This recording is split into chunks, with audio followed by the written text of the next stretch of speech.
Hello friends, আমি আরও একটা নতুন রেসিপি নিয়ে চলে এসেছি আপনাদের সাথে শেয়ার করতে। আজকের রেসিপির নাম হলো ছানার ডালনা। বাড়িতে নিরামিষের দিন আমরা অনেকেই ভাবতে থাকি কী রান্না করব। আপনারা কিন্তু একদিন হলেও এই রান্নাটা ট্রাই করে দেখুন।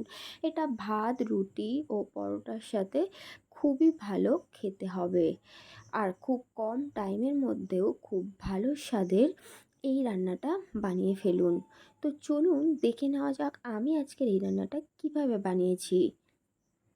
Hello friends, welcome to my Sujur kitchen. আমি আজকে আরও একটা নতুন রেসিপি নিয়ে চলে এসেছি আপনাদের সাথে শেয়ার করতে। তো এখানে দেখুন, আমি 2 কিলো দুধকে কাটিয়ে ভালো রকম ছানা বানিয়ে নিয়েছি।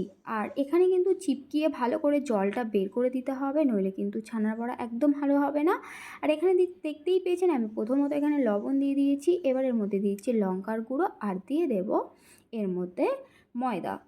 আপনারা ময়দা ও আটা দিতে পারেন, আমি এখানে ময়দা দিয়ে দিলাম। আর দিয়ে ভালো করে এইভাবে হাতের সাহায্যে ম্যাশ করে নেব, এটাকে নিয়ে একটা ডো বানিয়ে নেব।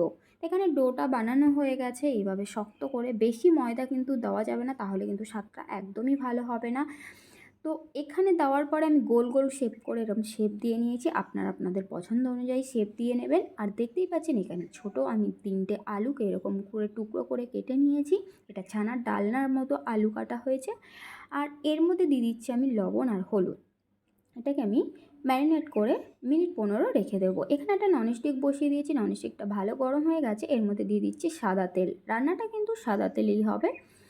তো এখানে তেলটা ভালো করে আমি এইভাবে ঘুরিয়ে ফিরিয়ে ননস্টিকের গায়ে লাগিয়ে নেব। এবার এখানে দিয়ে দেবো একটু লবণ। লবণটা এই কারণে দিচ্ছি যাতে করে ননস্টিকের গায়ে ছানার বড়াটা ছাড়ার সাথে সাথে আটকিয়ে না যায়। তো এখানে তেলটা গরম হয়ে গেছে। এবার আমি দিয়ে দিচ্ছি ছানার বড়াগুলো। এইভাবে করে আমি লাল করে ভেজে নিয়েছি। দেখুন এখানে কিন্তু ডিপ ফ্রাই করতে হয়নি, অল্প তেলে কিন্তু সুন্দর ভাজা হয়ে গেছে। অনেকেই আছে ডিপ ফ্রাই করে, কিন্তু ডিপ ফ্রাই করার দরকার নেই, ননস্টিকে অতি সহজেই কিন্তু ভাজা করা হয়ে যাবে। এবার ননস্টিকের তেলটার মধ্যে আমি আলুগুলোকে ভেজে নেব। আলুগুলো ভাজতে ভাজতে আমি এদিকে 3টে কাঁচা লঙ্কা আর একটা টমেটোকে আমি পেস্ট বানিয়ে নেব। তো এখানে দিয়েছি আমি একটা বড় সাইজের টমেটো। এবার পেস্ট বানানো হয়ে গেছে। এখানে একটা বাটি দেখতে পাচ্ছেন, বাটির মধ্যে দিয়ে দেব আমি লঙ্কার গুঁড়ো, আর দিয়ে দিচ্ছি হলুদ গুঁড়ো, দিয়ে দেব লবণ, আর দিয়ে দিচ্ছি জিরে গুঁড়ো, দিয়ে দেব ধনে গুঁড়ো। ধনে গুঁড়ো দেওয়ার পরে এর মধ্যে আমি জল দিয়ে দিচ্ছি। জল দিয়ে দেওয়ার পরে আমি এর মধ্যে 1 চা চামচ আদা দিয়ে দিলাম। দিয়ে আমি মশলাটা 15 থেকে 20 মিনিট ভিজিয়ে রেখে দেব। এইভাবে যদি ভিজিয়ে রাখা হয় রান্নার স্বাদটা কিন্তু খুবই ভালো হবে। আর এদিকে দেখুন ততক্ষণে কিন্তু আলুগুলো ভালো রকম সিদ্ধ হয়ে গেছে, সাথে ভালো ভাজাও হয়ে গেছে। আলু আর ছানাটা কিন্তু আমি একরকমভাবে সুন্দর করে ভেজে নিয়েছি। আর এখানে দেখছেন একটা কড়াই বসিয়ে দিয়েছি, আর ভাজা দেখুন দুটো একরকমভাবেই ভাজাটা কিন্তু হয়েছে দেখতে। কড়াইটাও আমার এখানে গরম হয়ে গেছে। এবার দিয়ে দেবো ওর মধ্যে সাদা তেল। রান্নাটা কিন্তু পুরোটাই সাদা তেল করবো, আমি প্রথমেই বলেছি। এবার এর মধ্যে দিয়ে দিলাম জিরে ফোড়ন। জিরে ফোড়নটা স্মেল হওয়া শুরু করলে এর মধ্যে দিয়ে দিয়েছি আমি 2 টেবিল চামচ চিনি। ছানার ডালনা কিন্তু মিষ্টি মিষ্টি খেতে হয়, আপনারা আপনাদের স্বাদ অনুযায়ী দিয়ে নেবেন। এবার এটাকে আমি হালকা তেলের মধ্যে একটু নাড়িয়ে নিচ্ছি, কারণ এর ক্যারামেল টাইপের হয়ে গেলে কিন্তু কালারটা তরকারি খুব সুন্দর আসে। এবার দিয়ে দিচ্ছি আমি আদা, বাকি যে মশলাগুলো আদার সাথে ভিজিয়ে রেখেছি দিয়ে দিলাম এর মধ্যে। এবার দিয়ে দেবো টমেটো পেস্টটা। টমেটো পেস্টটা দিয়েও আমি বেশ কিছুক্ষণ কষিয়ে নেব।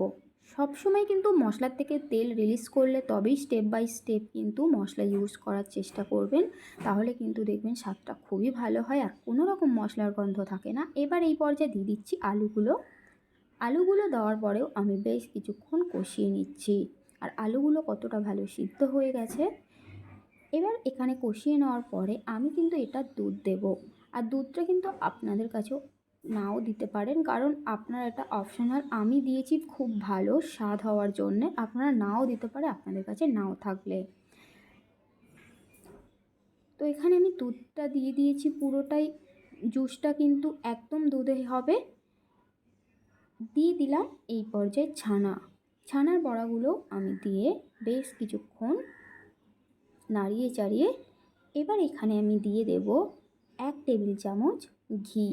ঘিটা কিন্তু অবশ্যই করেই ছানার ডালনাটা দিতে হবে, তাহলে কিন্তু গন্ধটা খুবই ভালো আসবে। আর তার সাথে আমি দিয়ে দিচ্ছি 3টে এলাচ। এলাচটাকে আমি ফাটিয়ে ভালো করে দানাগুলোকে ফাটিয়ে দিয়েছি।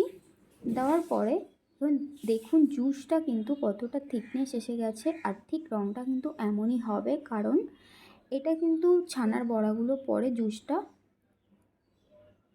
টেনে নিতে পারে।